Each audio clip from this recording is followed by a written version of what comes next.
ओम शांति। आज प्यारे मीठे बाबा की मुरली मंथन की डेट है 25 जुलाई 2023। तो आज मीठे मीठे बाबा हमें दो अक्षर याद करने बोल रहे हैं, सिर्फ दो अक्षर।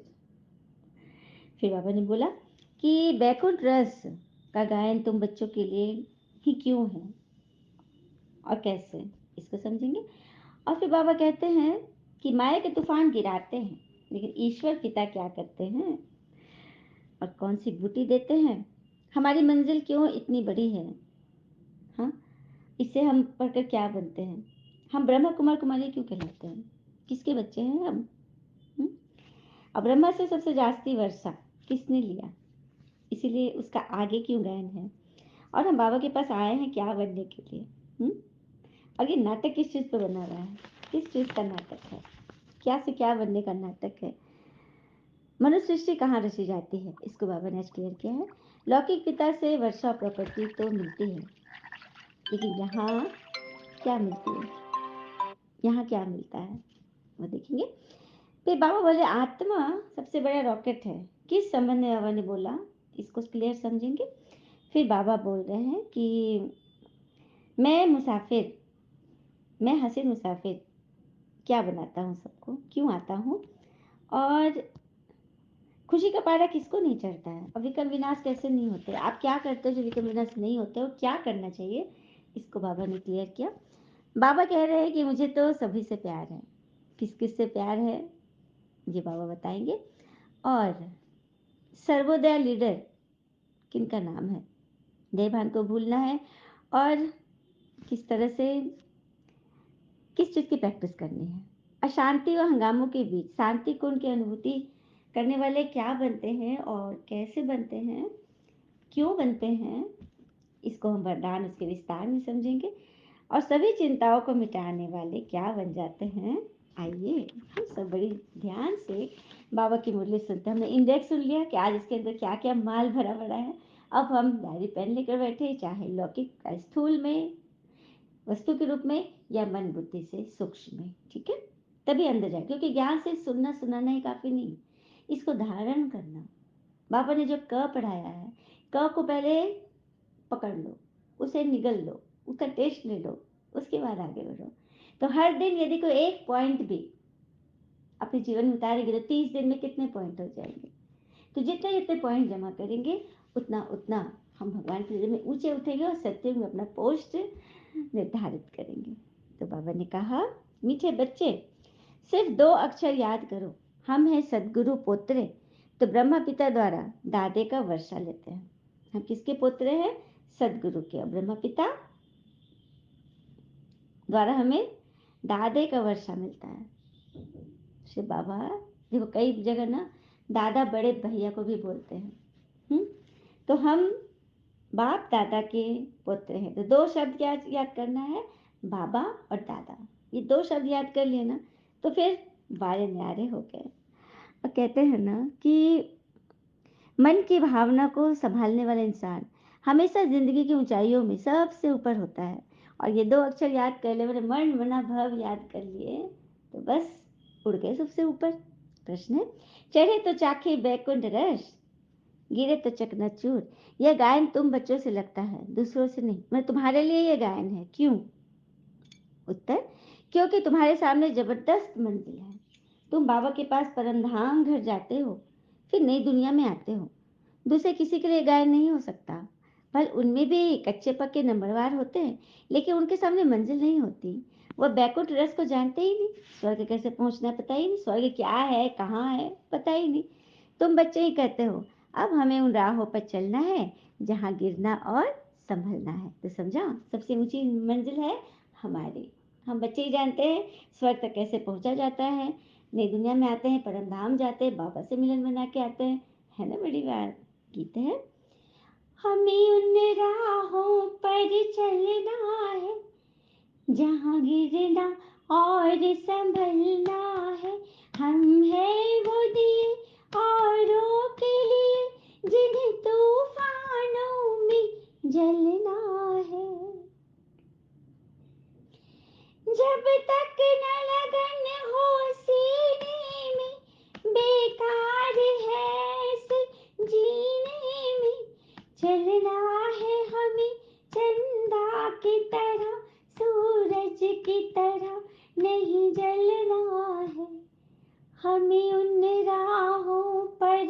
चलना है, जहाँ उठना और उठाना है, हम हैं वो दिए औरों के लिए, जिन्हें तूफानों में जलना है।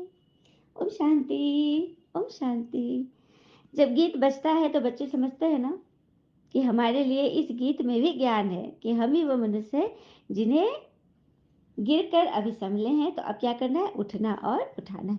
बाकी माया के तूफान तो आते ही हैं गिराने के लिए, लेकिन ईश्वर पिता क्या करते हैं, चढ़ाते हैं, अर्थात गिरे हुए को ज्ञान की संजीवनी बूटी देते हैं। क्या देते हैं बाबा, गिरे हुए को ज्ञान की संजीवनी बूटी देते हैं।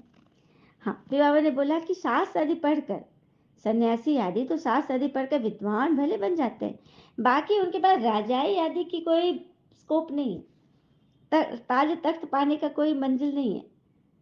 सबसे बड़ी ऊंची मंजिल तो तुम्हारी है। बच्चे जानते हैं हमको स्वयं भगवान पढ़ाते हैं, क्या बात है। हमें ब्रह्मा कुमार कुमारी अर्थात ब्राह्मण कुमार कुमारियाँ, तो ब्रह्मा हुए हमारे पिता, ब्रह्मा के द्वारा ही तो मुख से वंशावली बने हैं हम ब्राह्मण कुमार कुमारी। ऐसे नहीं कि हम विष्णु कुमार या शंकर कुमारी, नहीं, हम क्या है, ब्रह्मा कुमार कुमारी। हम विष्णु और शंकर जी के बच्चे नहीं हैं, क्योंकि वो भी तो भाई है। हम हैं ब्रह्मा के बच्चे, जिनके तन में भगवान ने प्रवेश किया तो उनका नाम रखा ब्रह्मा। यह है रहस्य। आई बात समझ में। फिर बाबा ने बोला ये ब्रह्मा से भी जास्ती वर्षा तो मम्मा ने ले ली। ब्रह्मा की नंबर 1 शिष्या हमारी माँ जगदम्बा सरस्वती, ओम राधे मम्मा, उन्होंने ले लिया सबसे ज्यादा वर्षा, सबसे ज्यादा याद में गई। तभी तो लक्ष्मी आगे, नारायण पीछे।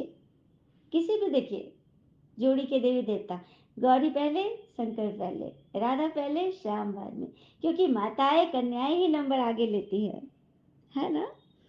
और बाबा कहते हैं हम बाबा के पास आए हैं, तुम मेरे पास आए हो गोरा बनने, अभी श्याम है हो, अभी श्याम हो तो श्याम और सुंदर बनने का ही ये नाटक है। अभी इंडेक्स में क्या कहा जाता है, एक नाटक है जो हम कर रहे हैं, उसी पे जीत पा रहे हैं। तो किस चीज का नाटक, श्याम से सुंदर बनने का नाटक। हम श्याम हो गए थे, अभी बाबा हमें ज्ञान चंदन लगाए गोरा बना रहे हैं।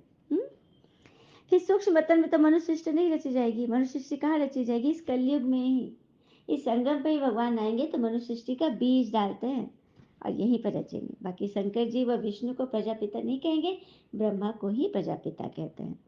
फिर बाबा ने बोला लौकिक पिता का वर्षा अथवा प्रॉपर्टी तो बांटी जाती है, यहाँ बांटने की चीज नहीं है, इसमें तो पुरुषार्थ करना है। सही बात, दुनिया में जो वस्तु है, क्योंकि वहाँ अविनाशी चीजें थोड़ी है, प्रेम सुख शांति आनंद थोड़ी ना बांटने की चीज है। वहाँ तो जो वस्तु दिख रहा है, धन है, कपड़े हैं, भोजन है, वो बांटते हैं लौकिक पिता, शरीर के पिता अपनी चीजें बांटते हैं बच्चों में। लेकिन यहाँ यहाँ तो बांटने की चीज, प्रेम सुख शांति कैसे बांटेंगे, यहाँ तो पुरुषार्थ करना है, मतलब गेन करता है, अपने अंदर भरने जाना है, भरते जाना है। बाबा ने समझाया है कि सबसे बड़ी रॉकेट तो आत्मा है। आज दुनिया में भी देखो चंद्रयान 3 कितना ऊंचा रॉकेट गया और कितनी बड़ी कारनामे कर रहा है, भारत का नाम पूरे विश्व में फैल रहा है। लेकिन आत्मा, आत्मा जो रॉकेट है उससे, इंसानी रॉकेट से तो वो कई गुना ऊपर है, इतनी तेज है, लेकिन है भी कैसी, बिंदी। आत्मा का रूप क्या है, बिंदी, पॉइंट ऑफ लाइट। तो उसका वजन क्या होगा, कुछ भी नहीं, लेकिन उसमें कितनी नॉलेज है, यह सोचो। इस पर चिंतन चलना चाहिए कि आत्मा कितनी बड़ी रॉकेट है, बिंदी है, कोई वजन नहीं, लेकिन सृष्टि चक्र की 84 जन्म की नॉलेज है।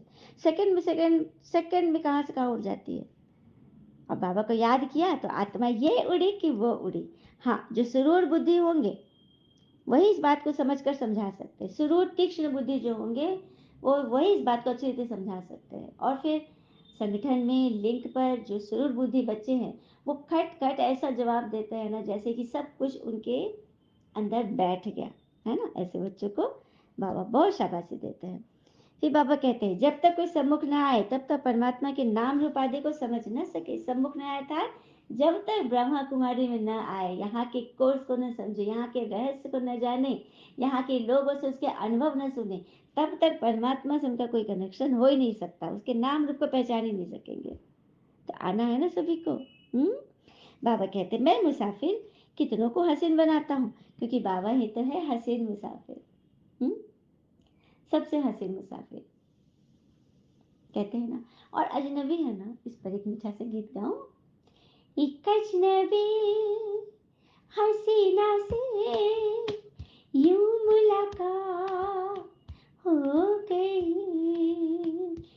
फिर क्या हुआ ये न पूछो, रास्ते दिन हो गए। ला ला ला ला,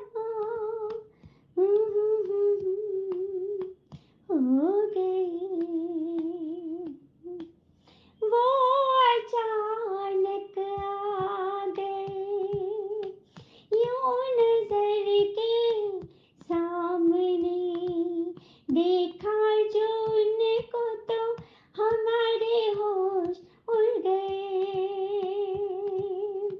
ज्ञान सुनाने के लिए ब्रह्मा तन आधार लिए, आकर के हमको ब्रह्मा कुमार कुमारी बनाए। तेरा ही तो नाम ले जग ने पुकारा है, तो ही तो तुम आ गए। मीठा बाबा प्यारा बाबा से मुलाकात हो गई। दुनिया जिसे ढूंढ रही वो हमरे पास आ गए। सुंदर सा गीत। तो हसीन मुसाफिर अपने जैसा हसीन हमें बना रहा है, विश्व का मालिक बनाते हैं। तो सारा दिन याद जो नहीं करेंगे, उनके विक्रम विनाश नहीं होंगे, तो खुशी का पारा भी नहीं चढ़ेगा। 20-25 वर्ष वाले को भी ये बात बुद्धि में नहीं बैठती, तभी तो भूल जाते हैं और बाबा का हाथ छोड़ देते हैं। इसी पर बाबा कहते हैं, आश्चर्यवन् सुनन्ति कथन्ति पश्यन्ति भागन्ति गिरन्ति, फिर माया का बनन्ति और डुबंती हो जाते।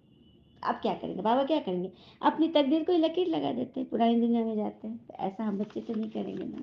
हाँ, और कहते हैं ना कि धन कितना कमाया, धन हम कितना कितना कमाया उससे समान आएगा, लेकिन कैसे कमाया उससे भाग्य आएगा घर पे। तो बहुत ध्यान से सब कुछ करना है। हाँ, सब कुछ करना है। फिर बाबा कहते, मैं पतितों का आकर पावन बनाता हूँ, मुझे कांटों पर भी प्यार है, तो कांटों से जो फूल बनते हैं उन पर भी प्यार है। बाबा सबको प्यार करते हैं ना। ड्रामानुसार बाबा सबको सदगति देते हैं। अभी तुम जानते हो पतित पावन बाबा आया है भारत को खास और दुनिया को आम पावन बनाने। किसको बनाता बाबा? भारत को खास और दुनिया को आम। सर्वोदया लीडर भी उनका नाम है। सब पर बाबा दया करते हैं, तभी तो सभी पुकारते हैं, हे प्रभु दया करो, क्षमा करो, रक्षा करो। अच्छा, क्षमा पर एक बात है ना, क्या किसी के साथ ऐसा है जो हम कोई कोई एक दो है जिसको हम क्षमा नहीं कर पा रहे हैं? उसकी बात मन को बहुत खाती है, उसको देखते ही मन में कुछ ना कुछ चलने लगता है, ऐसा है क्या? हुँ?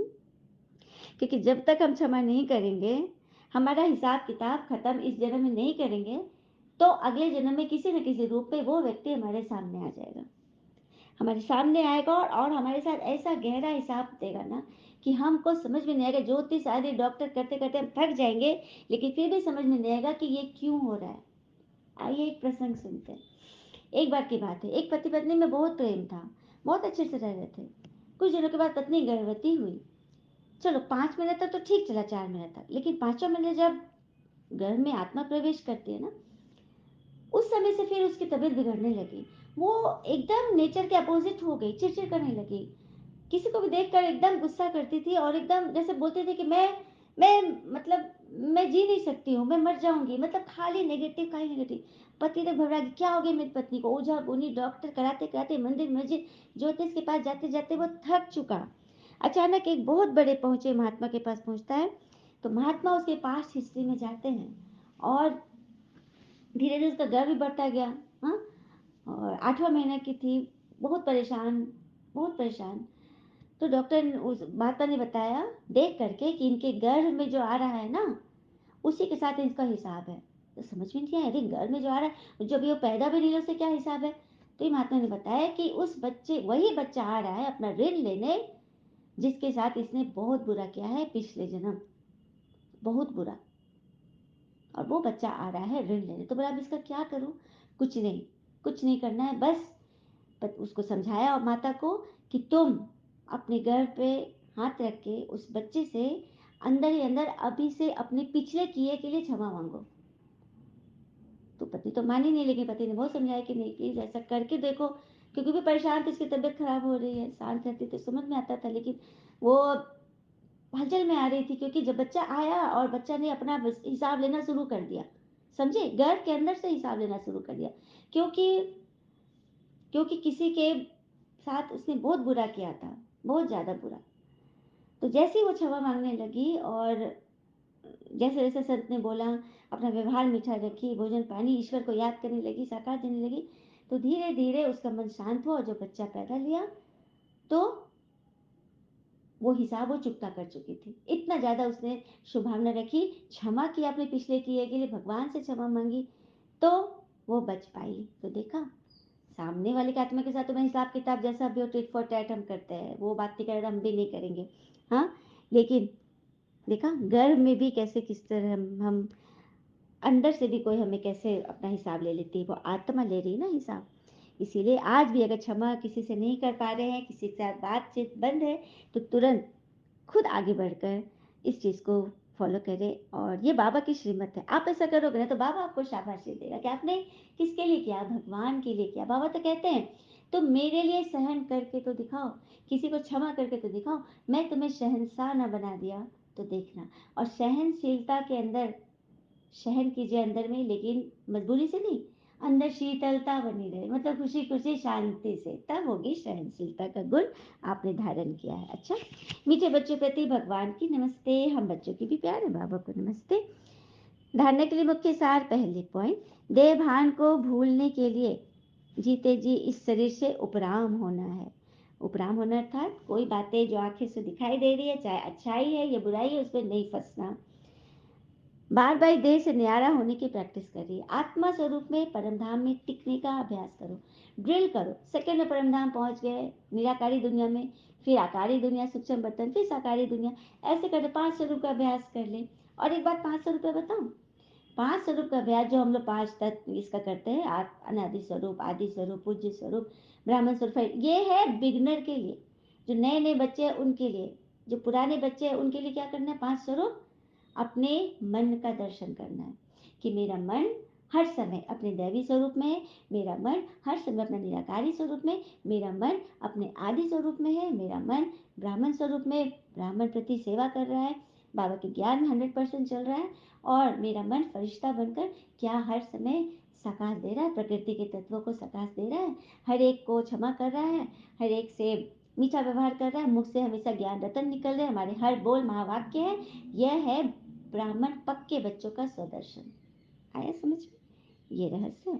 दूसरी पॉइंट, हमें लायक बनना है और पूरा पूरा वर्षा लेना है, आत्मा को योग बल से पावन बनाना है, खुशी में रहना है। और ऐसा व्यवहार कर लेना है सबके साथ कि जब हम शरीर छोड़े तो हमारा शरीर एकदम कमल फूल समान खुशबूदार हो, हमारी लाश में से बदबू भी ना आए, क्योंकि हमने जीते जी कभी किसी के बारे में कोई बदबूदार ख्याल न सोचा न किया, तो हमारे शरीर से भी बदबू कैसे आएगी। हम मरने के बाद भी कमल फूल समान रहेंगे, एक भी कीचड़ उस पत्ते पे नहीं टिकता है, कमल के पत्ते पर। तो एक भी कीचड़ ना हो, कहीं से भी कोई, हमारे मन में तो ना हो किसी के लिए कीचड़, लेकिन कहीं से कीचड़ आ भी ना रहा हो, यह चेकिंग करनी है ना। वरदान, अशांति व हंगामों के बीच शांति कुंड की अनुभूति कराने वाले शांति स्वरूप भव। अशांति व हंगामों के बीच शांति कुंड की अनुभूति कराने वाले शांति स्वरूप भव। तो शांति स्वरूप भव किसको बोलेंगे, जो अशांति व हंगामे के बीच शांति से रह रहा है, उसी को तो कहेंगे किसके पास शांति है। हाँ, सब कुछ हमारे रीच में है, सब कुछ हमारे पहुंच में है, हम सब कुछ पा रहे हैं, हम सब कुछ ले रहे हैं, तब हम कहेंगे अरे हम तो बड़ी शांति में रहते हैं। एक अभी थोड़ी सी बात आई, बस हमारा आसन शांति का हिलने लगा। तो जब किसी स्थान पर हंगामा हो तो उस झगड़े के समय शांति के शक्ति के कमाल दिखाओ। अब हम लोग रोड से जा रहे, कहीं भी देख रहे हो या न्यूज देख रहे हैं, काफी हलचल हलचल की, तो आप बैठो देखो, लेकिन क्या करो, उस आत्मा को बाबा से शक्ति लेकर किरणें दान करो, प्रकाश दो। तो ये है बुद्धि में आए कि मैं शांति का कुंड हूँ, मेरे शांति की शक्ति फैलाने के लिए बाबा ने मुझे चुना है।